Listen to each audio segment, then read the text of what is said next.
A ver, vamos a empezar a hablar ahora de respiratorio. Pero yo les puse primero un grupo de diapos, que son como 10, o quizás 11 o 12, de cosas importantes de la fisiología del respiratorio que hay que recordarse para poder estudiar las enfermedades respiratorias. Vamos a empezar. Vamos a poner el teclado.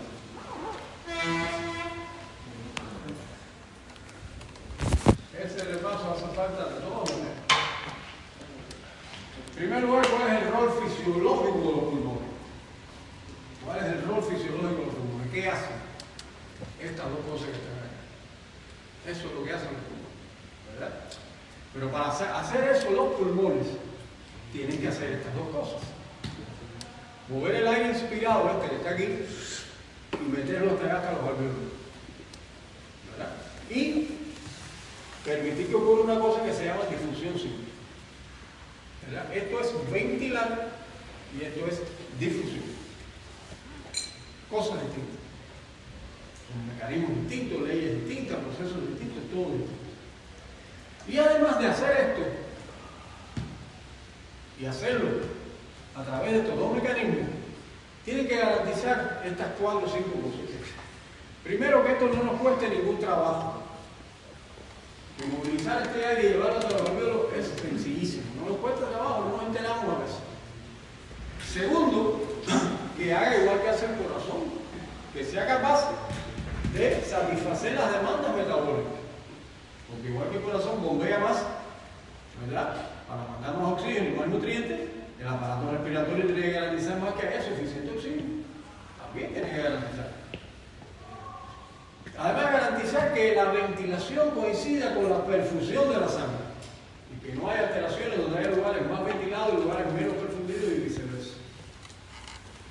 Además de eso, que el área de intercambio sea muy grande, enormemente el área de intercambio de gases.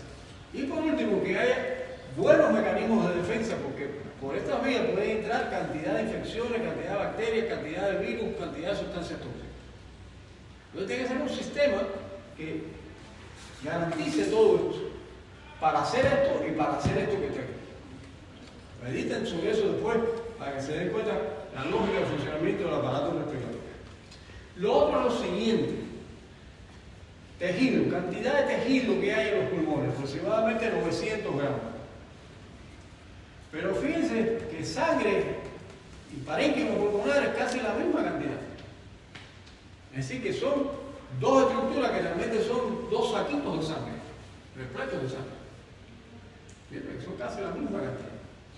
Tercero, el ancho de las estructuras. El epitelio, micras. El endotelio, un poquito menos, y el intersticio, entre endotelio y epitelio, el intersticio que estaría aquí, apenas 0.22 micras, y a veces no hay nada, a veces prácticamente están pegados. Fíjate, aquí está la esencia de entender el aparato respiratorio. Vamos a pasar a la próxima.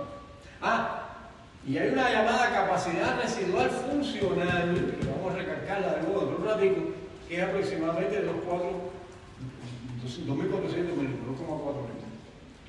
Bien, vamos a recordar después qué cosa es esto, que es muy importante. Pero fíjate cuántas cosas aquí hay para reflexionar sobre el funcionamiento de los pulmones.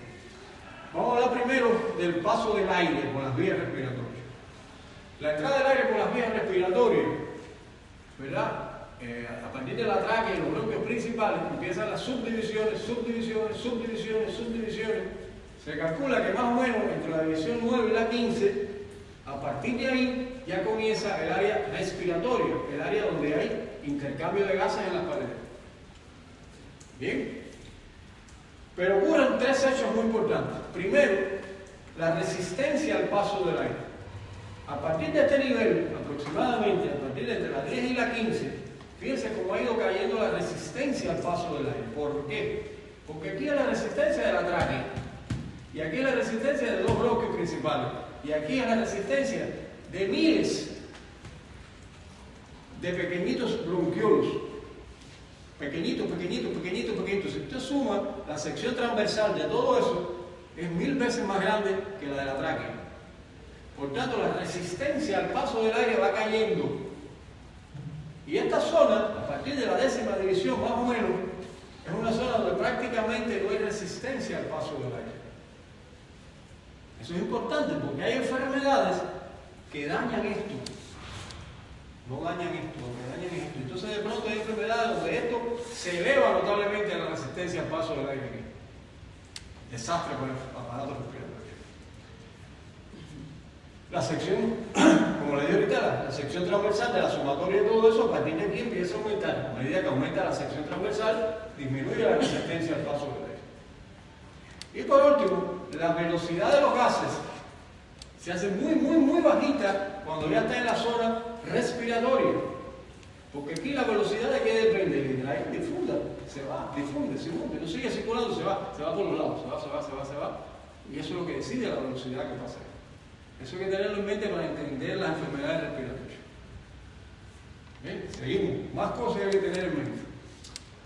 Pueden ocurrir las enfermedades respiratorias, como aparecen aquí, 3 grandes problemas. Esto es lo normal. Un alvéolo llenito de aire y un capilar llenito de sangre. Eso es lo normal. Correlación, ventilación, perfusión, normal. Pero puede suceder lo que está aquí en A. Bueno, esto es lo normal, esta relación, lo que está aquí en B, esto, que hay alvéolos que no tengan aire, están cerrados por alguna causa. Por ejemplo, los tubos que llevaban el aire hasta ahí están cerrados, están llenos de mucus, no llegan hasta ahí. Pero en esa zona, a pesar de eso, hay buena perfusión. ¿Verdad? Esto puede ocurrir, que es lo que está aquí en B. Predominio de la perfusión sobre la ventilación, es un cociente menor de 1. Esto es lo que más ocurre en las enfermedades respiratorias. Esto es lo que más ocurre en las enfermedades respiratorias. Y no ocurre en todo el pulmón a la vez. Ocurre por áreas. Áreas donde va a estar normal y áreas donde esto va a estar muy grave. Y otras intermedias. Bien, eso es importante. Entonces aquí, en esto, la sangre, como evidentemente no tiene contacto con suficiente oxígeno, hay aire aquí, ¿verdad? Y se va parcialmente, ¿verdad? O nada, mantiene su carácter venoso y sigue circulando. Después tenemos C, el alvéolo respectivo de aire, pero esto anda mal. Hay un bloqueo aquí que no permite una buena perfusión. Aquí no pasa sangre. Por ejemplo, esto puede ser un ébolo pulmonar en la circulación pulmonar. ¿Verdad? Esa es la segunda posibilidad, ¿verdad? Hay un predominio de la ventilación sobre la perfusión. En ese caso, es mayor de 1, hay ventilación, pero no hay difusión, no hay hematosis. En esas zonas, porque esto es por zonas, ¿verdad? Hay un espacio muerto fisiológico importantísimo, porque no hay hematosis. Bien. Puede haber territorios donde los capilares, ¿verdad? Capilares en determinados territorios que están excluidos totalmente de ventilación. Eso es raro, puede ocurrir. O sea, que esto es igual a 0 porque no hay ventilación ninguna. Territorios de capilares totalmente excluidos de ventilación. Fíjense aquí, yo no cerré completo esto, ¿no? Esto tiene un poquitito de aire todavía. ¿Bien? Pero que esté en 0, totalmente 0. Eso es lo que se llama cortocircuito intrapulmonar. Eso va a ocurrir solamente en 3 situaciones. Cuando el alvéolo está relleno de un líquido, cualquier que sea, edema pulmonar, líquido, está sudado, salió líquido del espacio intersticial y llenó, inundó el alvéolo. Ahí está en 0 la ventilación en ese alvéolo. Eso ocurre en el edema pulmonar. Puede ser que ese alvéolo, ¿verdad?, esté ocupado o relleno por secreciones y exudados inflamatorios. Eso puede ser una tremenda neumonía. ¿Verdad? O puede ser que haya áreas donde los alvéolos estén cerrados, atelectasis. Cuando ocurren estas cosas, esto es 0. Se habla de cortocircuito intrapulmonar. Pero en otras enfermedades, como por ejemplo el asma bronquial, la bronquitis crónica, ahí no ocurre esto nunca. Esto es muy raro que ocurra. Que haya zonas del cociente UQ igual a 0. Eso sí es posible que ocurra en estas 3 situaciones que están aquí. Ventilación alveolar. ¿Qué era la ventilación alveolar? ¿Qué era la ventilación alveolar? ¿Qué vimos que era? Bueno, vimos esto, que es el volumen neto, minuto por minuto neto, que llega a los alvéolos funcionantes, que están bien perfundidos, quiere decir eso, y participa en el intercambio gaseoso. Calculamos, nos enseñaron que la ventilación alveolar normal es igual al volumen corriente, está por acá arriba en algún lugar puesto, el volumen corriente aquí, menos el volumen del espacio muerto multiplicado por la frecuencia respiratoria. ¿Bien? Esa es la ventilación alveolar. Esto es algo así como el gasto cardíaco respiratorio, ¿bien? Salvando la distancia.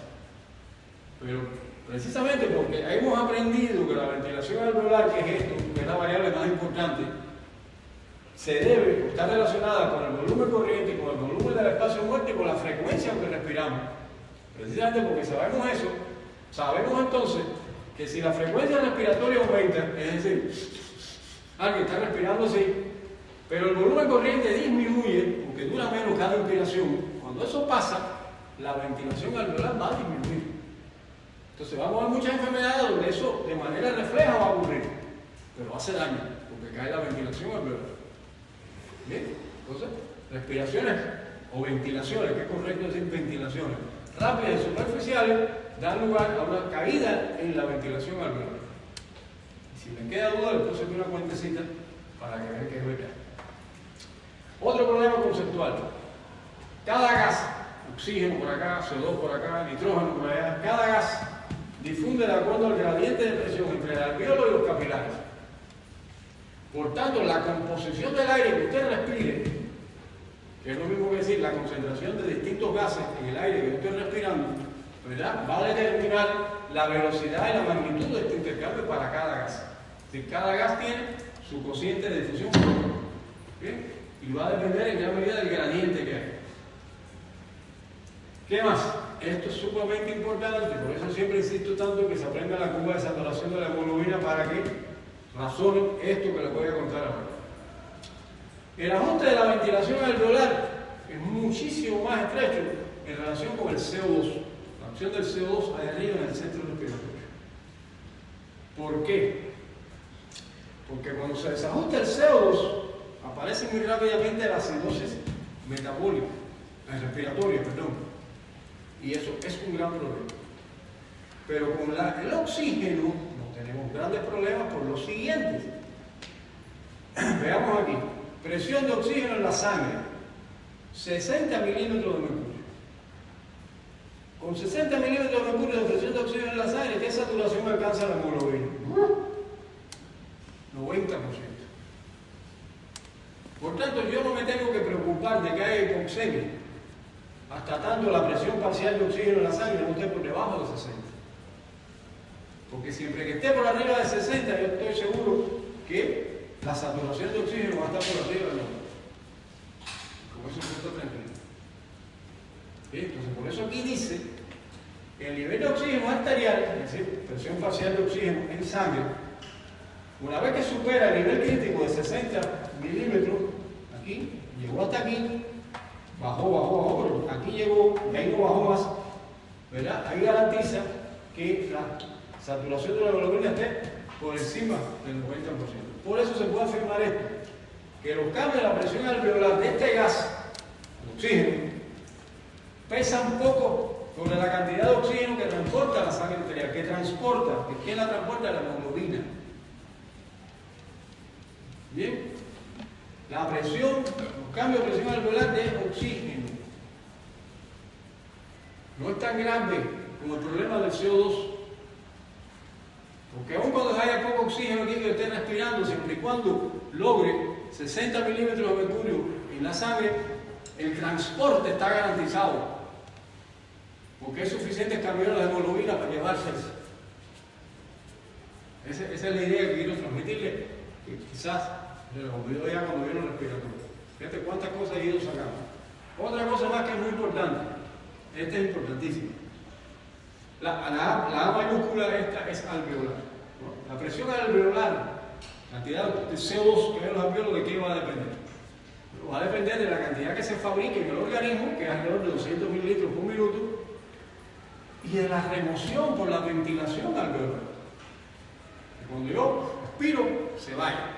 Se produce, los capilares lo dejan en los pulmones y los pulmones lo llevan al arteria. ¿Bien? Entonces, de eso va a depender la cantidad que hay en los alveolos. Si yo ventilo poco, muy poquito, lentamente, se va a quedar CO2 aquí. Porque no lo estoy sacando a la velocidad necesaria para que se vaya todo lo que se produce. ¿Bien? En condiciones de equilibrio, la eliminación del CO2 es igual a la producción. ¿Sí? Todos ustedes que no tienen ningún problema. ¿Verdad? Y eso hace que se mantenga alrededor de 40 milímetros de mercurio la presión alveolar del CO2. Y eso es suficiente porque la sangre que viene por las cavas, llena con un poco oxígeno, por lo general llega a los capilares con una presión parcial de 45 milímetros de mercurio. Y con que se encuentren los alveolos una presión de 40 ya es suficiente para que se vaya del capilar hacia el alveolo. ¿Bien? Por tanto, la definición de ventilación alveolar normal es aquella que es capaz de mantener la presión alveolar de CO2 dentro de este rango. 40 como promedio. ¿Bien? El equilibrio del CO2 entre alveolo y sangre es muy rápido y muy completo. ¿Verdad? Por lo que la presión arterial del CO2 y la alveolar son iguales prácticamente. Porque la difusión del CO2 es muy rápida. Bien, entonces, repito, mientras más rápido yo ventile, más rápido se va el CO2. Hay una relación inversa entre frecuencia ventilatoria y concentración de CO2 en los alveolos. A mayor frecuencia ventilatoria, menor cantidad de CO2 en los alveolos. Si yo respiro con una poca frecuencia, el asmático que llegó y estaba agitado, sigue muy agitado, se le empiezan a cansar los músculos, no puede más y ya no respira rápido, empieza a respirar más despacio. Ahí es el peligro, porque ahí cuando empieza a ventilar a menos frecuencia, le cuesta más trabajo que se vaya el CO2, empieza a quedar el CO2 en los alveolos. Bien.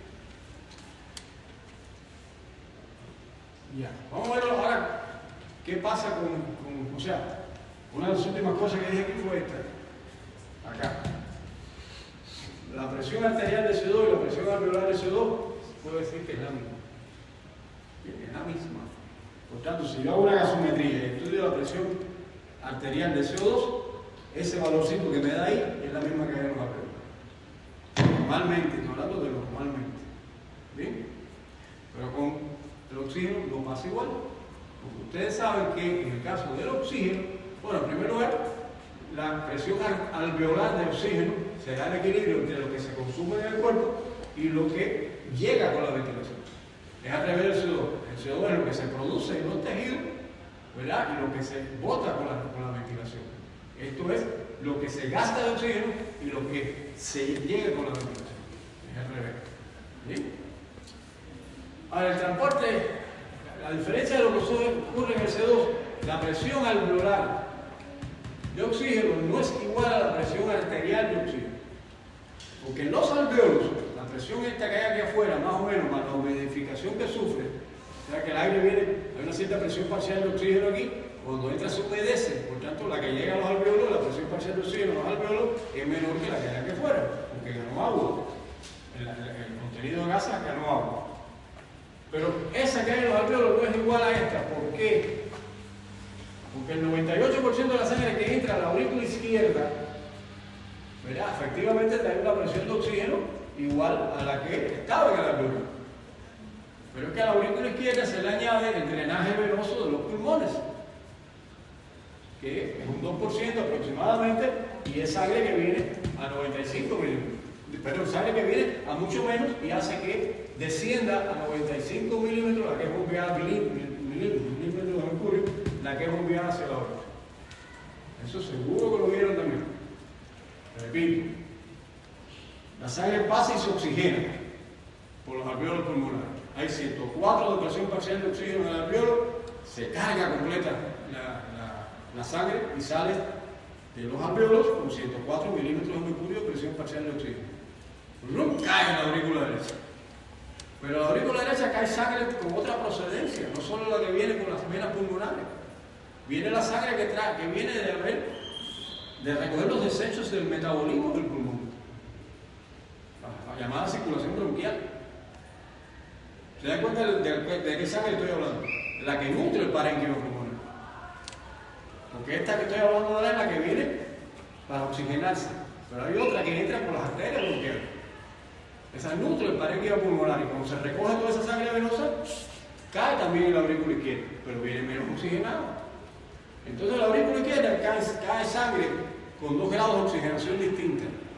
La que viene de las venas pulmonares tiene 104 milímetros de mercurio, pero la otra tiene mucho menos.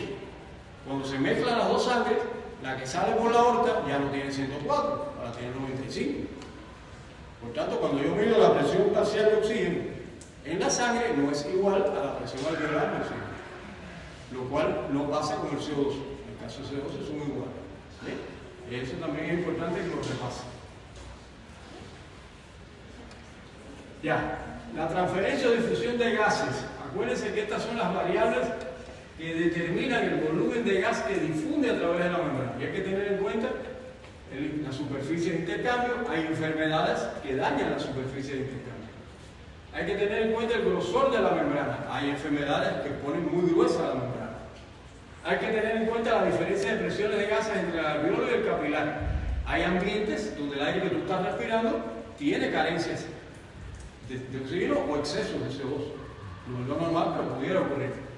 Y el coeficiente de solubilidad, que este dato es bastante fijo, en el cual el del CO2 es 60 veces, creo, superior a la del oxígeno. Muy rápido. ¿Bien?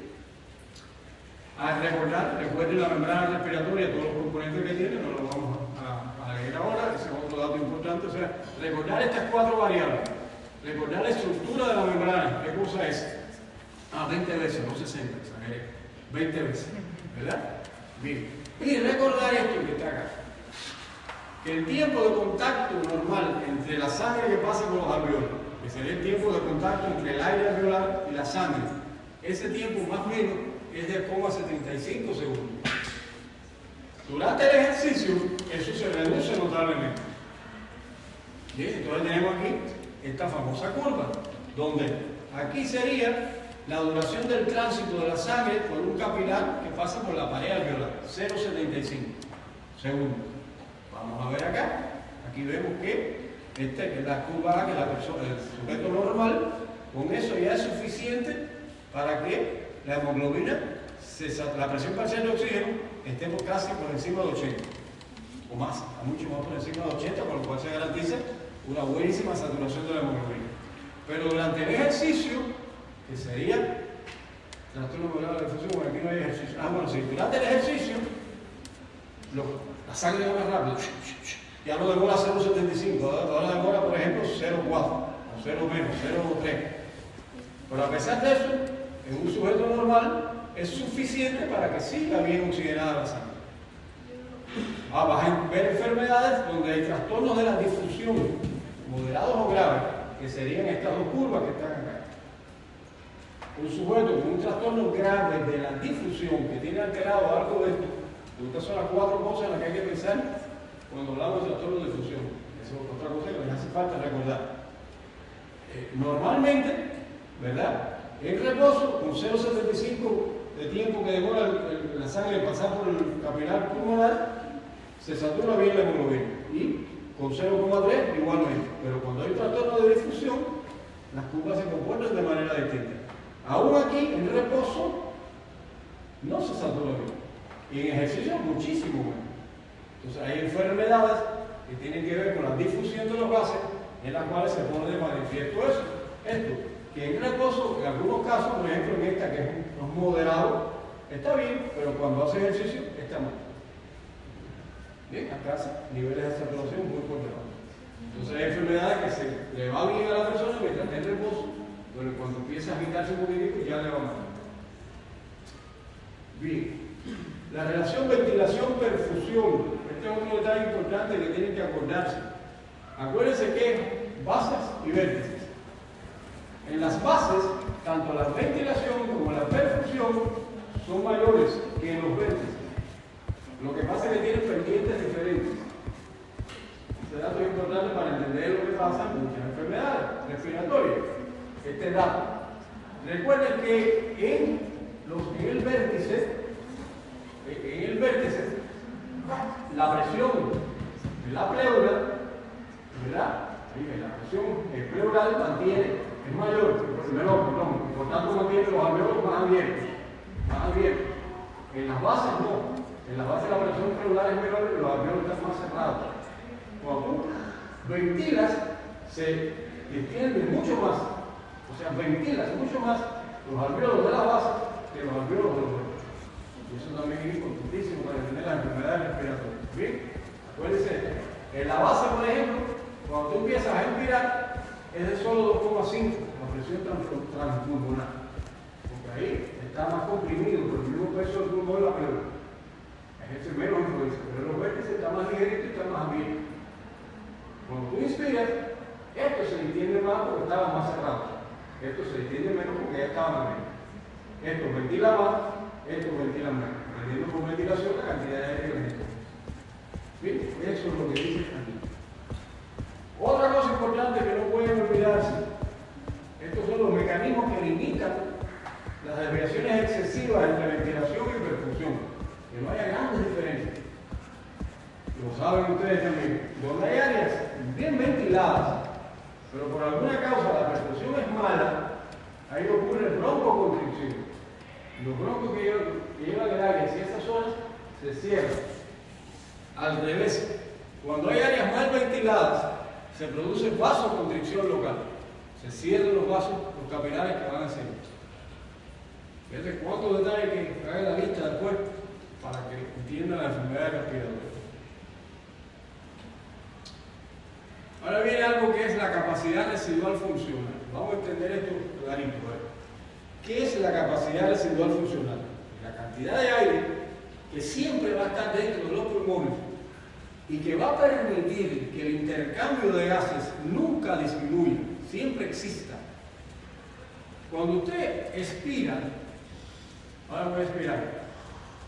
Expiré. Cuando yo estoy expirando, siempre el aire que está desde el aire que va quedando aquí adentro, es decir, mi capacidad residual funcional va a seguir pasando oxígeno hacia la sangre y va a seguir saliendo CO2 de los capilares hacia la sangre. Si tú tienes una capacidad residual funcional pequeña, cuando terminas de expirar, estarás prácticamente en hipoxia, porque ya no queda ningún oxígeno, porque era muy poquito el volumen de capacidad residual funcional. Y durante la expiración, como siguió pasando oxígeno hacia los capilares alveolares, todo el oxígeno que había se fue y siguió cargándose de CO2. Pero cuando viene la siguiente inspiración, cuando tú inspiras, el primer aire que llega a los alveolos es el que estaba en el espacio muerto, el que nunca llegó a salir de la expiración anterior. Por tanto, es un aire que está rico en CO2 y pobre en oxígeno. Este es el primero que llega a los alveolos. Y si se encuentra un alveolo donde había poca capacidad residual funcional y por tanto hay muy poco oxígeno y hay mucho CO2, eso te puede poner en riesgo y puede hacer una hipoxia severa. Y cuando vuelvas a inspirar, ya ese aire que inspiraste, o sea, cuando llega la segunda parte de la inspiración, ya el aire que no había salido, entró el nuevo, no es suficiente y cae en hipoxia. Bien, entonces esa es la importancia que tiene la capacidad residual funcional. Es el entorno disponible para que en todo momento, pueda hacerse un buen intercambio de gases. Entonces aquí lo que acabo de contarle, lo que está aquí explicado pasito a pasito. ¿Cuándo puede estar la capacidad residual funcional disminuida? Por tanto, no hay un buen intercambio de gases en todo momento. Personas con cifosis, con escoliosis, que tienen desviaciones de la columna, no tienen buena capacidad funcional de ese cuerpo, ¿verdad? O cuando está dañado el intersticio y hay enfermedades restrictivas. Y vamos a ver que las enfermedades restrictivas son las que no te permiten expandir bien los pulmones. Es como una coraza que no te permite, está lleno de fibrosis, no puedes llenarlo de aire. ¿Cuándo puede estar la capacidad residual? Esta es pequeña. ¿Cuándo puede estar aumentada la capacidad residual funcional? Pacientes asmáticos, por ejemplo. pacientes con enfisema pulmonar, que siempre tienen, cuando expiran no pueden botar todo el aire, se les queda acumulado mucho aire. ¿Bien? Entonces, eso sería el ejemplo contrario. Eso es, que acabo de contar está pasito a pasito ahí, pero véanlo porque es muy importante entender esta capacidad residual funcional, la importancia fisiológica que tiene y que se dañen muchas enfermedades. Y el daño a la capacidad residual funcional no solo tiene el problema de que pone en riesgo la calidad de la difusión de gases, sino que pone en riesgo la distensibilidad pulmonar. Dicho de otra manera, ¿qué es la distensibilidad pulmonar? Es el delta V, delta P, es decir, cuál es el infinitésimo de volumen que tú logras meter adentro o el infinitésimo de presión que logres hacer. ¿Cuánta presión tú necesitas para que cierta cantidad de aire entre los pulmones? Si tienes una capacidad residual pulmonar muy bajita, eso es muy difícil. Cuesta mucho trabajo. Y si tienes una capacidad residual funcional muy alta, también es difícil. Cuesta mucho trabajo. Por tanto, la capacidad residual funcional es vital para garantizar buena calidad en el intercambio de gases, tanto la inspiración como la expiración, y también es muy importante para garantizar que el trabajo respiratorio no sea exagerado y te agote. Bien, porque en ambos casos, por ejemplo, un paciente que tiene obstrucción de las vías respiratorias, que tiene asma o que tiene un EPOC, en esos pacientes la capacidad residual funcional está muy alta. Le cuesta trabajo inspirar. ¿Por qué está muy alta? Porque la expiración es incompleta, porque cuando bota el aire se cierran las vías, que están llenas de mucos, y no puede botar el aire, se le queda mucho aire adentro. Bien, tanto como está esto aire adentro, pero entonces después llenar esos pulmones es muy difícil. La distensibilidad anda muy mal, le cuesta trabajo llenar esos pulmones. No es el caso del enfisema, el enfisema es distinto. Y aquí, cuando son enfermedades restrictivas, de entrada, cuando son restrictivas, restringen la entrada del aire, hay fibrosis en el intestino. Y no puede llenar el pulmón. Bien, entonces eso es un gran problema. El aumento del trabajo respiratorio, y se fastidia lo que dice la primera diálogo, que nosotros no respiramos sin pasar mucho trabajo. Bien. Entonces esa variable que tener en cuenta. La tensión superficial, y la voy a más que recordársela, pero ya ustedes la conocen. Acuérdense que siempre hay una presión que tiende a cerrar los alveolos. En esa presión que tiende a cerrar los alveolos juega un rol fundamental la tensión superficial en la pared, en la interfaz entre el líquido y el aire. Que la relación es esta. Los pequeñitos alveolos que tienen poco radio, si hay mucha tensión superficial, van a colapsar. Gracias a la presencia de los agentes endosulfantantes, se disminuye esta T, ¿verdad? Y esta presión que tiende a cerrar el alveolo disminuye. Por tanto, enfermedades que dañan el agente endosulfantante dañarán también notable la presión. O sea, tenderán a cerrar los alveolos. La regulación de la respiración. ¿Cómo regulamos la respiración? Bueno, la respiración se regula, tiene mecanismos automáticos y mecanismos voluntarios. Los mecanismos automáticos de la respiración tienen sus receptores en dos lugares. Los quimiorreceptores en la periferia y los quimiorreceptores que están ahí arriba. ¿No? Los quimiorreceptores que están acá, por ejemplo, en la aorta y en el seno carotídeo. Pero también hay receptores dentro de los pulmones y receptores en la cavidad torácica. Fíjense cuántas antenas tiene el proceso respiratorio para que funcione bien. Está lleno de antenas de distintos tipos. Vamos a verlas rápidamente. Todo esto ya lo sabemos, esto es repaso. Los quimiorreceptores periféricos ya acabo de decir dónde están. ¿Verdad? Miden fundamentalmente qué cosa. ¿Qué cosa? Acuérdense de eso. Oxígeno arterial. Contenido de oxígeno en la arteria. También mide CO2 pH, pero sobre todo esto. Pero esto no es verdad. Es ese poco control hasta que la presión de oxígeno no esté por debajo de 60 mililitros de mercurio. Porque ya dijimos ahorita que cuando la presión parcial de oxígeno está por encima de 60, la saturación de la hemoglobina está por arriba de 90. Por eso estos quimiorreceptores no les importa mucho el oxígeno. ¿No? La respiración se regula fundamentalmente en situación normal por el CO2 actuando sobre los receptores centrales. Eso se lo explicaron también seguramente. Tal es así que estos receptores periféricos, que son sensibles a las tres cosas, pero sobre todo al oxígeno, aquí sí juegan un rol muy importante. Cuando hay personas que tienen el PON, los fumadores, que han vivido toda su vida con el CO2 elevado, el centro respiratorio deja de responder al CO2. Y entonces, ¿cómo logras controlar automáticamente la respiración? Midiendo la cantidad de oxígeno que hay. Entonces sí toma valor esto, los receptores periféricos. A partir de ahí sí. El paciente con EPOC depende mucho de su concentración de oxígeno para mantener la respiración. Bien. Y los quimiorreceptores centrales, no vamos a repasarlo, pero ustedes se acuerdan perfectamente que están en el cario cefálico, que el CO2 cruza la barrera, que después que la cruza reacciona con la hidrasa carbónica, aparecen los protones, que estos son realmente los que actúan sobre el centro respiratorio.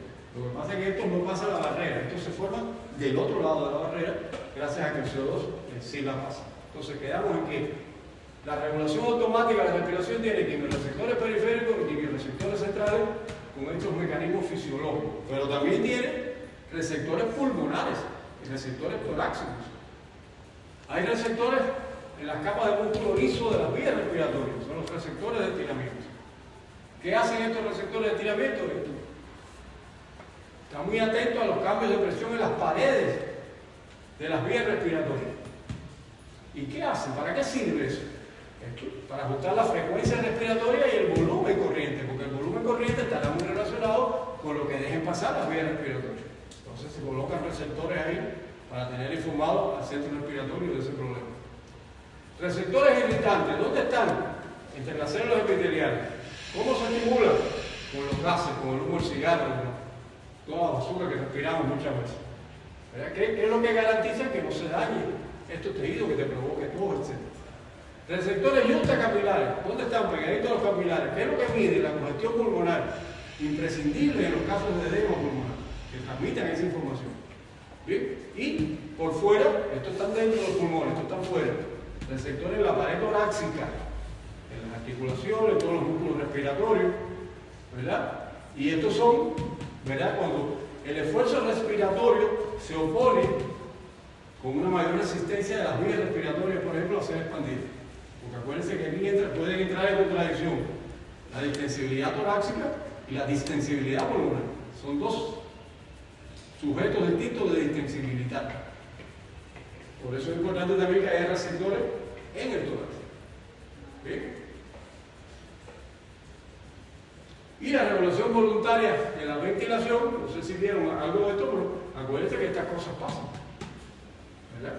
Hablar, cantar, soplar, usted puede parar la respiración y echarla a andar. Usted puede emocionarse y cambia la respiración. ¿Verdad? Eso se puede hacer centralmente. Esa es la llamada regulación voluntaria de la respiración. Después la vamos a ver. Otra cosa importante, tercera o cuarta o quinta. Las funciones de la circulación pulmonar. Esto es un dato interesante. Hay que remarcarlo. Siempre que se van a cabo esa fisiología, esto hay que remarcarlo. El pulmón es el único órgano que recibe el 100% del gasto cardíaco. Perfecto, el que sale por el ventrículo izquierdo se reparte entre el cerebro, el hígado, el páncreas, todo el mundo se va repartiendo. Pero todo el que sale del ventrículo derecho, todo ese gasto va al pulmón, 100%. Y eso es muy importante porque ahí pasan cosas muy interesantes. Esto, la filtración, bueno, el hepatoso en primer lugar, obviamente, la filtración, se eliminan células muertas, células de cosas, lo que va a morir el basurero completo.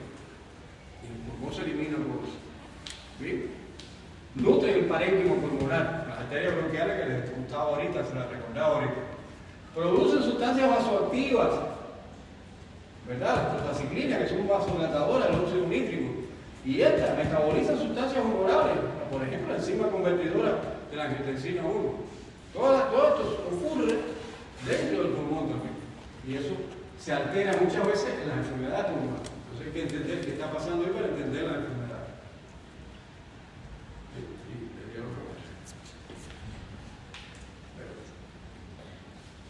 Ya estamos grabando.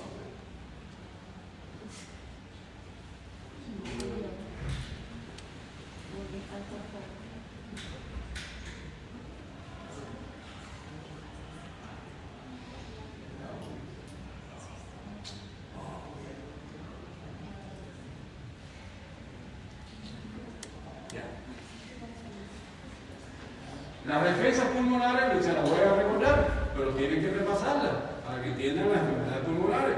Aquí tienen todas las defensas que tiene el pulmón, las no específicas, las celulares, las bioquímicas, estas, no te pasen una rayita esta cuando lo vayas a realizar, juega un rol muy importante en el enfisema pulmonar. Los inhibidores de esta que está acá, los fumadores acaban con esto, ¿verdad? Las fagocíticas,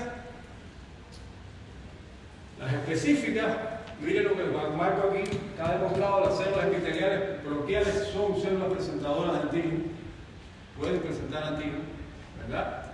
La inmunoglobulina A, la primera línea de defensa que está fuera de la luz bronquial, y los mastocitos, que juegan un rol fundamental en los procesos inflamatorios respiratorios. Les marco hay cosas que son muy importantes. Bien, hasta ahí el repaso. Vamos aquí, no se desanimen que esto es rápido.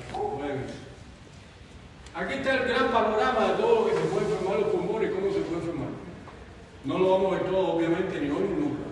Muchas de estas cosas las verán ustedes después por su cuenta en algún momento. Vamos a hablar hoy de esto, trastornos respiratorios agudos. ¿Verdad? Nicolás les va a hablar de esto, los trastornos obstructivos de las vías respiratorias. Yo les voy a volver a hablar acá de las neumopatías intersticiales y les voy a hablar acá de los trastornos de la circulación pulmonar. ¿Sí? Pero todo lo demás es posible con todo lo demás. Vamos a referir hoy a esto que está acá, que no es la que ustedes ven. Vamos a hablar entonces de la insuficiencia respiratoria. Estudiamos la insuficiencia cardíaca. Esto es el homólogo de eso. La insuficiencia cardíaca es cuando el corazón no tiene capacidad, no tiene reserva cardíaca para responder a las necesidades corporales. Aquí es lo mismo, ¿verdad? Aquí es cuando el aparato respiratorio falla en oxigenar la sangre venosa, en eliminar el CO2 o en ambas funciones. Por tanto, no es capaz de responder a las necesidades corporales. ¿Sí? Esa es la esencia de lo que vamos a ver. La insuficiencia respiratoria no es una enfermedad específica. Es un trastorno que puede ocurrir cuando hay alteraciones de la ventilación, cuando hay alteraciones de la relación entre ventilación y perfusión y cuando hay alteraciones en la difusión de gases. Y cuando ocurren esas alteraciones puede pasar esto. Y cuando pasa esto, se dice que hay una insuficiencia respiratoria, que puede ser aguda o puede ser crónica. Bien, manifestarse clínicamente de las dos maneras. La insuficiencia respiratoria ya llevamos días estudiando que cuando la bomba falla, aparece edema pulmonar, por ejemplo. Aparecen manifestaciones de insuficiencia respiratoria. Por tanto, la insuficiencia respiratoria puede ser un problema de bombeo del corazón o puede ser un problema pulmonar. Nosotros lo que vamos a hablar hoy aquí son de los problemas propios del pulmón. Porque ya lo que la insuficiencia respiratoria que provoca el corazón sobre los pulmones ya lo hemos visto en algunos ejemplos en clases anteriores. Bien, este suceso puede presentarse en individuos sanos, cualquiera de nosotros ahora mismo, si sufre una alteración aguda o un trauma del aparato respiratorio.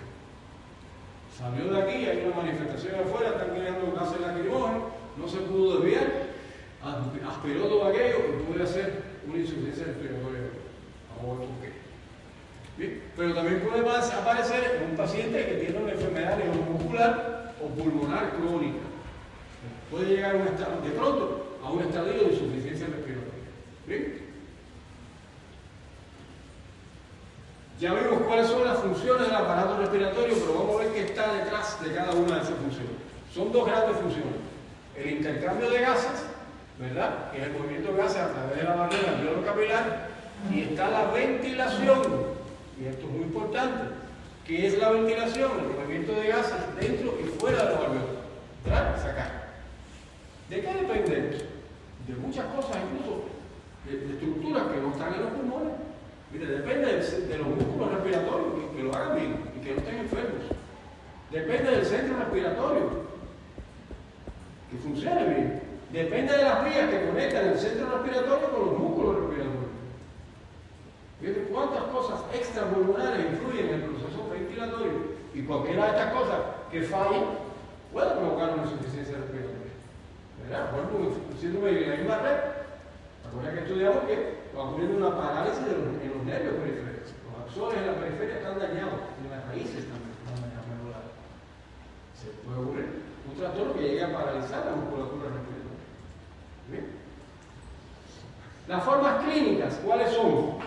Hay dos grandes formas clínicas de presentarse una insuficiencia respiratoria, la llamada hipoxémica y la llamada hipercápnica e hipoxémica. A la vez las dos, pero primero la hipercápnica, como dice aquí, ¿verdad? Estas ocurren cuando la enfermedad de forma primaria afecta el intercambio de gases. Y esto ocurre cuando la deficiencia primaria lo que afecta son los procesos de la ventilación. Procesos ventilatorios dañados de forma primaria, forma hipercápnica y hipoxémica. Difusión de gases dañados de forma primaria, forma hipoxémica.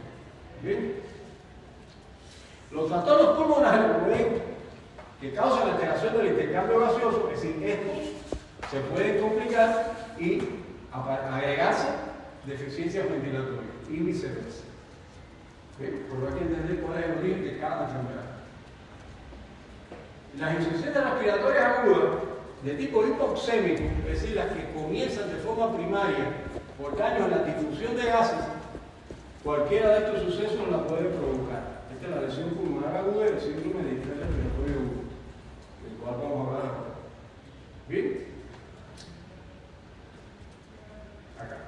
Y la insuficiencia respiratoria de forma hipercápnica y hipoxémica, que es la que comienza cuando hay trastornos en la ventilación de manera primaria, puede haber una lista larga aquí de sucesos, muchos de los cuales son extrapulmonares.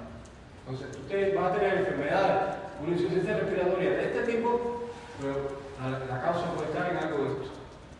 Y aquí la puede tener hipoxémica, pero la causa puede estar en algo de esto que está acá. La diferencia es que aquí lo primero que se daña es la difusión, y aquí lo primero que se daña es la ventilación. ¿Ya? ¿Qué más? Bueno, esta interrupción súbita, cuando ocurre de manera súbita, la función del aparato respiratorio pone en peligro la vida. Mucho riesgo de mortalidad. Voy a poner dos ejemplos que son la lesión pulmonar aguda y el síndrome de dificultad respiratoria aguda. Aquí hay algunos datos estadísticos de qué ocurre en esos casos y por qué hay insuficiencia respiratoria. Diversas situaciones que pueden dar lugar al síndrome de deficiencia o de disfunción respiratoria aguda o de distrés respiratorio agudo. Les cuento que pasó al tubo digestivo. Del tubo digestivo pasó contenido gástrico al ataque, pasó, llegó a los pulmones. Muchos fármacos, algunas drogas, respiraciones de CO2 a concentraciones elevadas también son muy irritantes para la vida.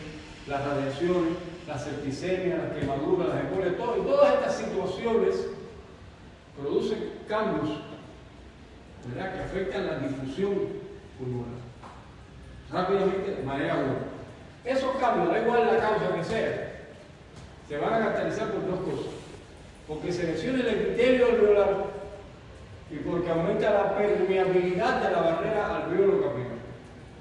Son las dos cosas: el epitelio y aumenta esa permeabilidad. Cuando esto ocurre, empieza a salir de los capilares alveolares líquidos, proteínas plasmáticas, células sanguíneas, lo que ocurre en cualquier proceso inflamatorio.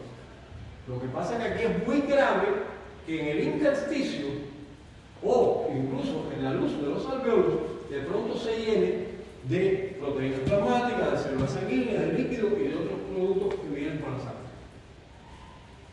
Entonces, cuando eso ocurre, ¿verdad?, sale en el intersticio o incluso a la luz alveolar, se forma esto, y esto es lo trascendente. Se forma algo que se conoce como membrana hialina, que no deja pasar los gases.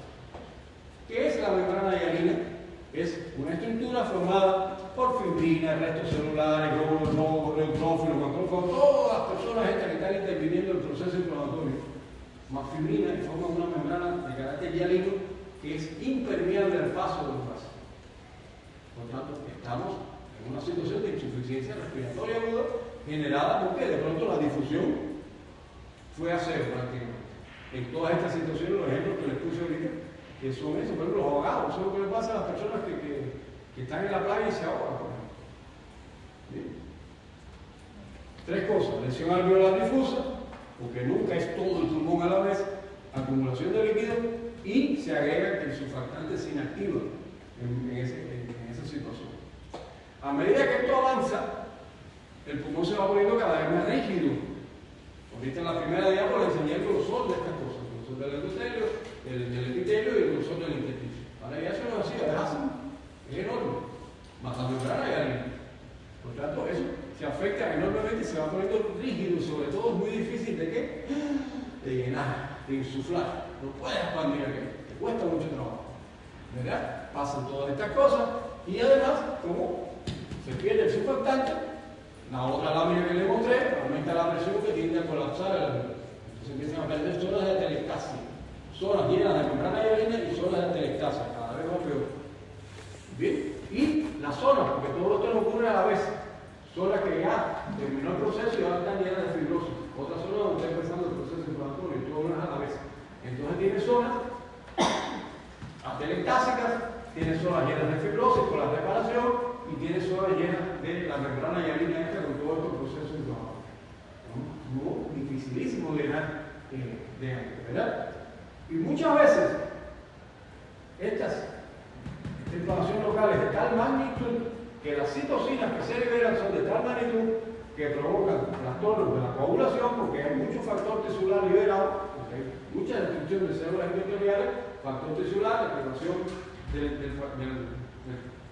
del factor de la coagulación numerosa, y empiezan a aparecer procesos de coagulación por lo que y la alteración de estas membranas, cada vez más alteración, más daño, más alteración, y es una espiral. Bien. Esto es el resumen, no se lo voy a leer porque es lo que yo les he ido diciendo paso a paso y aquí está el esquema. La permeabilidad se altera y todo esto invade el intersticio e invade los alveolos. Es una situación donde se pone en alto riesgo la difusión de gases. Lesión pulmonar aguda o síndrome del estrés respiratorio agudo provocado por cualquiera de esas causas que les mostré ahorita. ¿Bien? ¿Cómo se expresa clínicamente esto? ¿Cuál es la expresión clínica de esto que está aquí? Pues una persona, ¿verdad?, que cae en insuficiencia respiratoria y se manifiesta como aumento de la frecuencia respiratoria, el rayo X está lleno de filtrados edematosos por donde quiera, edema pulmonar no cardiogénico, no tiene nada que ver el corazón con eso. Bien, no cardiogénico, no es disfunción cardíaca. Y una intensa hipoxemia, que no va a mejorar con la oxigenoterapia, porque el oxígeno no puede pasar esa membrana aérea. Bien, esa es la situación de este suceso clínico, ¿no? Bien, y que en muchas personas se va a llegar la respuesta sistémica, por la enorme cantidad de factor tisular que está circulando, que provoca trombos, y las citocinas que están circulando. ¿Bien? Entonces, en resumen, lesión pulmonar aguda o síndrome de estrés respiratorio agudo por alguna de esas causas que les conté ahorita, genera una respuesta inflamatoria aguda en los pulmones, muy intensa y que lleva a la insuficiencia respiratoria primero e insuficiencia multiorgánica después. ¿Bien? Todo dependerá de la magnitud del desastre que se produzca. Esta es la secuencia de hechos donde marcan pauta la inactivación del surfactante, la falta de distensibilidad pulmonar que no se puede llenar de aire y la hipoxemia intensa que no mejora con el oxígeno.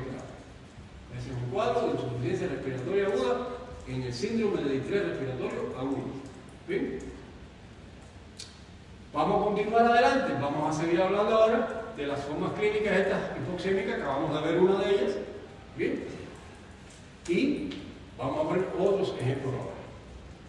Vamos a ver, la forma hipoxémica de insuficiencia respiratoria. Ya hemos dicho que depende, ¿verdad?, del desajuste entre la ventilación y la perfusión o de la que la difusión esté alterada. Porque es un suceso que no tiene originalmente nada que ver con la ventilación, tiene que ver con la difusión.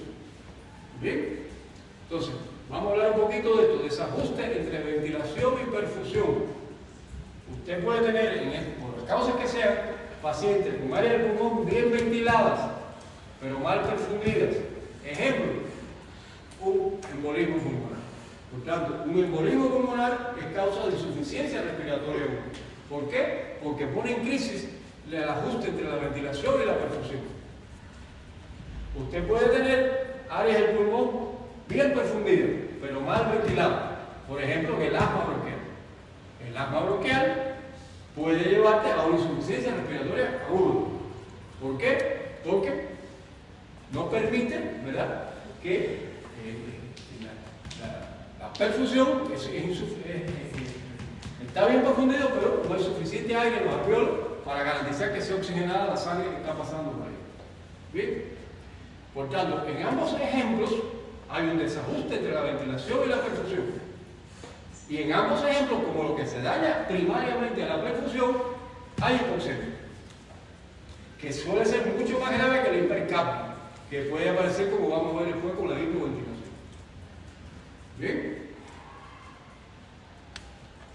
En estos casos, no se puede llevar a cabo un buen intercambio gaseoso. Y alguien me va a decir, oye, pero el CO2 tampoco. No, cuidado con eso. El CO2 tiene dos ventajas. Primero, que difunde más rápidamente. Y a pesar de la membrana hialina, a pesar de todos esos desastres, puede abrirse paso. Bien. Y segundo, que mientras tú estés hiperventilando, vas a botar CO2. Bien, entonces, como dice aquí, también la hidratación de CO2, sí es verdad. Pero si usted mantiene una tasa elevada de ventilación, no se acumula el CO2, no hay hipercambio. Bien, entonces, en estos trastornos de la difusión, lo que va a marcar la pauta es la hipoxemia, porque el CO2 no se va a acumular en tanto hay una buena tasa ventilatoria. Bien, el CO2 va a difundir mucho más fácil que el oxígeno, ¿verdad? Y si usted logra hiperventilar, se va a ir mucho más fácil. Bien. La hipoxemia esta sí se va a exacerbar, por ejemplo, si se le ocurre sedar al paciente. Si usted seda al paciente, el paciente va a hipoventilar. Entonces lo va a matar porque va a aumentar el CO2. Y también va a caer el gasto cardíaco, perdón, cuando cae el gasto cardíaco con infarto del miocardio, se exacerba todo esto, porque entonces va a llegar todavía menos oxígeno. Tiene hipoxemia el individuo, pero ahora tiene un corazón que tiene un gasto cardíaco. Le puso para acá. ¿Bien? Entonces aquí dijimos que hay dos situaciones dos factores fisiopatológicos que provocan forma hipoxémica y insuficiencia respiratoria. Ya hablamos de este, pusimos dos ejemplos. Ahora vamos a hablar de este, la difusión alterada. ¿Verdad? El ejemplo que vimos era la lesión pulmonar aguda, el síndrome de estrés respiratorio. En estos dos ejemplos se altera la difusión porque se altera alguna de estas variables. Pero en todos estos también, ¿verdad? Aumenta la distancia, el grosor, aumenta el grosor, disminuye la permeabilidad del movimiento de los gases. Todo eso impide el intercambio gaseoso entre el área alveolar y la sangre pulmonar y aparece la hipoxemia en el paciente. Entonces, resumiendo, las anomalías que alteran la difusión, ejemplos que hemos puesto, varios ejemplos, producen hipoxemia muy fuerte, pero no producen hipercapnia,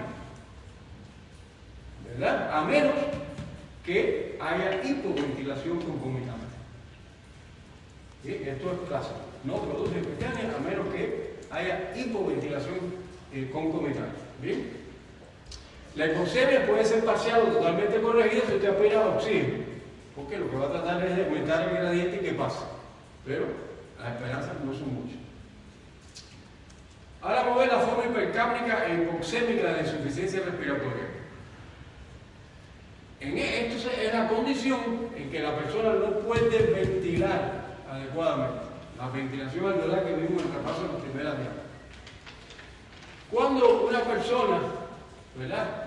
Cuando una persona no puede ventilar adecuadamente, no puede eliminar el CO2 y no puede mantener una presión alveolar de oxígeno dentro del límite normal. Como usted no puede inspirar y aspirar adecuadamente, pasan estas dos cosas. Ni elimina bien el CO2, ni mantiene la presión alveolar de oxígeno dentro del límite normal. Pero esto es más complejo, porque aquí hay que tener en cuenta que la ventilación está determinada por muchos sucesos que van desde el centro respiratorio hasta el movimiento del aire a través de las vías, ¿verdad? En la acción de todos los músculos. Aquí les pongo varios ejemplos. Una depresión del centro respiratorio que puede ocurrir por una dosis de un fármaco o por una lesión del tallo cefálico provoca un trastorno ventilatorio. Y ese trastorno ventilatorio va a provocar que se acumule el CO2. Porque no puede agotar el CO2 porque no ventilas bien. Usted puede tener un Guillain-Barré o una lesión de la médula espinal, ¿verdad?, que le afecte los nervios que inervan la musculatura respiratoria. Usted no ventila bien, se le va a acumular el CO2 en primera instancia. Va a haber hipoxemia también después, pero fíjese que es hipercámica y hipoxémica. Lo primero que va a ocurrir es que se acumula el CO2.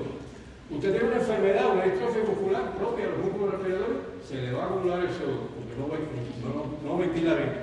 Usted tiene una neumopatía crónica, una enfermedad pulmonar obstructiva crónica, también no puede muchas veces hacer un buen acto ventilatorio cuando esta está exacerbada. Usted puede tener una escoliosis o una compresión torácica. Esto pasa mucho en los accidentes, las personas, los terremotos. Está bien, no le pasa nada, pero tiene algo que le está comprimiendo el tórax y no puede expandirlo, no puede ventilarlo. O tiene todas las costillas fracturadas. Se le va a acumular el CO2 porque usted no ventila bien. Para que el CO2 se vaya, hay que ventilar bien. Estos son ejemplos que te pueden llevar a una forma hipercámica y hipoxémica de insuficiencia respiratoria. ¿Bien? Ahora, ¿cuál es el problema de la hipercapnia? Bueno, primero va el problema de la hipoxemia. El problema de la hipoxemia. Las manifestaciones clínicas de la hipoxemia, ¿de qué dependen? No se les olvide eso. Dependen de que se dispara el tono simpático. Lo primero que empiezan a hacer son manifestaciones clínicas de un tono simpático exacerbado. Taquicardia, más gasto cardíaco, elevación de la tensión arterial, incluso arritmia grave. Es una expresión de que por la hipoxemia hay un hiperfuncionamiento del sistema simpático. Está aumentada la actividad del sistema simpático. Además de todas estas cosas que pueden ocurrir. Si la hipoxemia es muy aguda, pueden aparecer cosas ya más terribles, convulsiones, hemorragia, etc. Pero fíjense en esto, porque esto no veamos de ahora esa complicación, veamos esto. Hipoxemia, usted sospecha hipoxemia en ese paciente, ¿verdad? Por la causa que sea, por la enfermedad que vive, por ejemplo, un embolismo pulmonar que afecta la difusión. Entonces, en ese caso, usted va a empezar a ver estos efectos. Empieza con taquicardia, empieza con gasto cardíaco aumentado, empieza con la presión del pulso más llena, es que el simpático está exacerbado sobre todo. Esa es la primera manifestación de la hipoxemia. Bien, los vasos pulmonares, cuidado con esto, se van a constreñir como respuesta a la baja cantidad de oxígeno alveolar. Si ocurre, además de esto, ocurre esto en los pulmones, una intensa vasoconstricción pulmonar, van a empezar a aparecer manifestaciones de insuficiencia cardíaca derecha, porque está cerrado la trama pulmonar, vascular pulmonar. Bien, entonces, hipoxemia, clínicamente, ¿qué pasa? Taquicardia, gasto cardíaco. ¿Por qué? Porque se aumenta el tono simpático. Se pone peor el paciente. ¿Qué está pasando? Está la yugular ingurgitada. Quiere decir que el corazón derecho está funcionando mal. ¿Por qué está funcionando el corazón derecho mal? Porque hay una vasoconstricción brutal en el árbol pulmonar, vascular pulmonar. ¿Bien? ¿Por qué? Porque son pulmones donde la concentración de oxígeno es muy bajita en el alveolar. Bien, eso es manifestaciones de la insuficiencia respiratoria hipoxémica. Vamos a ver la hipercapnia. La otra. ¿Qué pasa con la hipercapnia? Bueno, ¿cuándo ocurre? Ya lo sabemos. Ya lo volví a poner aquí, porque ya lo sabemos. Ocurre cuando hay trastornos que afectan la ventilación, ejemplos de sucesos que afectan la ventilación, y cuando hay aumentos excesivos en la producción de CO2. Cuidado con esto, que esto lo hemos hablado. Tienes un paciente que, por alguna causa, ya esto anda regular, pero entonces tiene una alta fiebre, tiene una sepsis importante, hizo exageradamente ejercicio y todas esas situaciones que se producen mucho CO2 y no lo puedes eliminar porque tienes un trastorno ventilatorio. Y ahí mismo caes en hipercapnia. Bien, todas estas son situaciones que pueden generar insuficiencia respiratoria aguda, dando lugar a que hipercapnia. Aumenta la presión arterial de CO2. Cuando esto ocurre, ¿qué pasa? Aparece una acidosis respiratoria. ¿Por qué? Al reaccionar con la hidrasa carbónica, hay cierto aumento del bicarbonato en el plasma y un fuerte descenso del pH. Eso se llama acidosis respiratoria. Aguda, todavía no he hablado de la compensación renal. Esa es aguda. El riñón después se anda poco a poco. Bien. En las personas sanas, este incremento de producción de CO2 no puede ser eliminado adecuadamente y pueden caer. En las personas sanas se elimina, en las personas que no son sanas se acumula y aparece la acidosis respiratoria. Entonces, ¿cuál es el gran problema de la acidosis respiratoria? Estas tres cosas que están aquí. Cuando usted tiene una acidosis respiratoria, la contractilidad cardíaca es muy mala. La contractilidad de los músculos respiratorios es muy mala. Y ocurre vasodilatación arterial. Incluso la acción de la catecolamina no es buena. No logra el efecto. ¿Bien? Entonces, pregunta. ¿Cómo se presenta una acidosis respiratoria? ¿Y cuándo se considera que es acidosis respiratoria? Se considera que un pH sérico inferior a 7.35 y una presión parcial de CO2 en sangre mayor a 50 milímetros de mercurio, ¿verdad? Eso da lugar a que aparezcan los síntomas de acidosis respiratoria. Claro, dependerá, como todas las cosas en medicina, de la rapidez del inicio y si es más crónico o más agudo. Lo que pasa ahora para la manifestación clínica es que todo paciente que tenga una acidosis respiratoria también va a tener cierto grado de hipoxemia, porque ese trastorno ventilatorio también hace que entre menos oxígeno. Entonces, los signos y síntomas de la hipoxemia se manifiestan primero, sobre todo si está respirando aire ambiental, ¿no? Si llegó al hospital y le pusieron oxígeno a presión, es distinto. Si está respirando aire ambiental, los síntomas y signos de la hipoxemia se van a manifestar antes que los síntomas y signos de la hipercapnia. Entonces ese paciente lo primero tiene una hipercapnia, la tiene. Tú le hiciste el análisis de sangre y encontraste esto. Pero también tiene la hipoxemia. Y esa hipoxemia va a empezar por lo que ya vimos, por aumento del tono simpático. ¿Bien? A veces en la acidosis que está ocurriendo respiratoria por la acumulación del CO2, los síntomas que aparecen de hipoxemia por el aumento del tono simpático no son tan severos y entonces son preocupantes. Una persona que tiene la cara roja, se siente la cara acalorada, se siente débil, tiene cierta taquicardia, las conjuntivas están muy rojas. Es un individuo que tiene una hipercapnia, tiene una acidosis respiratoria y estas son manifestaciones de la hipoxemia que le van acompañando a ese hecho. ¿Bien? Bueno, y aparecen antes por este hecho de que vamos mucho más rápidamente al CO2. Esos son síntomas de hipoxemia en un paciente con hipercapnia, con acidosis respiratoria. Ahora vamos a completar con lo siguiente. ¿Qué hace el CO2? Además de lo que ya hace la hipoxemia, ¿qué hace el CO2? Bueno, esto. Atraviesa fácilmente la barrera hematoencefálica. Y cuando la presión parcial de CO2 está elevada, en la circulación cerebral, ¿qué ocurre? Vasodilatación. O sea, la gran vasodilatación que casi siempre se acompaña de una fuerte cefalea. Bien, entonces ese paciente tiene vasodilatación y mucho dolor de cabeza. Los niveles elevados de CO2, ¿verdad?, aumentan mucho el flujo sanguíneo cerebral porque producen vasodilatación. Esta vasodilatación produce cefalea. Por ejemplo, los migrañosos no tienen nada que ver con esto, pero parece cefalea porque tienen los vasos cerebrales dilatados. ¿Verdad? Aumenta la presión allá adentro, el líquido cerebroespinal, en los conductos de la cerebroespinal, y hay edema en la papila, usted lo observa y lo encuentra. Además de eso, el CO2 provoca somnolencia, desorientación, incluso puede llegar al coma. Esto es lo llamamos la llamada narcosis por CO2, porque provoca efectos parecidos a algunos anestésicos. ¿Bien? Y aquí les pongo para que vean la gravedad del suceso. Cuando estos niveles están así en los alvéolos de CO2, usted tiene sensación de disnea, falta de aire, respiración rápida. Cuando aumenta un poquitico más cae el letargo y si llegara a ser muy superior a esta cifra, bueno, la depresión del centro respiratorio no se la quita a nadie. ¿Sí? Hasta ahí la insuficiencia respiratoria aguda. ¿Bien? Yo sé que todo esto fue, vamos a repasarlo porque ahora tienen la cabeza puesta en cardiovascular. Pero dos palabras y ya terminamos. Trastornos ventilatorios crónicos. trastornos ventilatorios crónicos.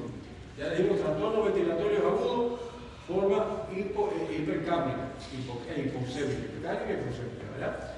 Pero los trastornos crónicos, la EPOC famosa, los fumadores, este es el pulmón de los fumadores, tienen una persistente CO2 alta en sangre, niveles altos, ¿verdad? Claro, aparece la compensación renal,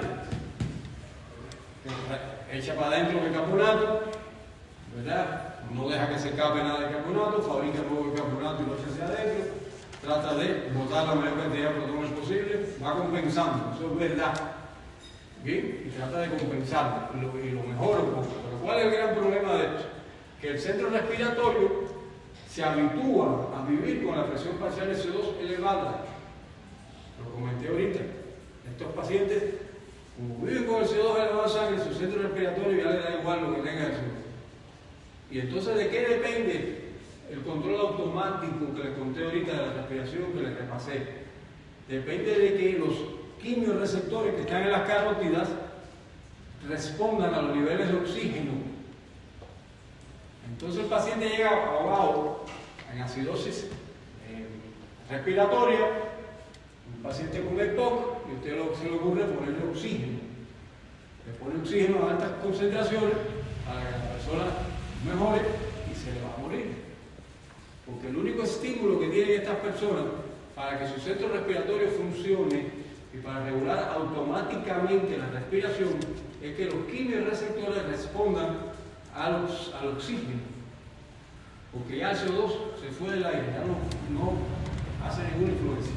Y entonces si usted ahora le llena la sangre de oxígeno al paciente, los quimiorreceptores no trabajan, no tienen nada malo que detectar y por tanto va a hacer paro respiratorio del paciente. Usted tiene que jugar con eso, mantener una presión de oxígeno un poco bajita, ¿verdad? Para que haya estímulos que partan de los quimiorreceptores, que vayan al centro respiratorio y que aumenten la frecuencia respiratoria. Porque de lo contrario va a ser un paro del paciente. Bien, y creo que aquí ya llegamos al final de este resumen, y no lo voy a leer porque está desesperado por eso, porque dice lo mismo que le digo. Bien, así que estoy aquí arriba.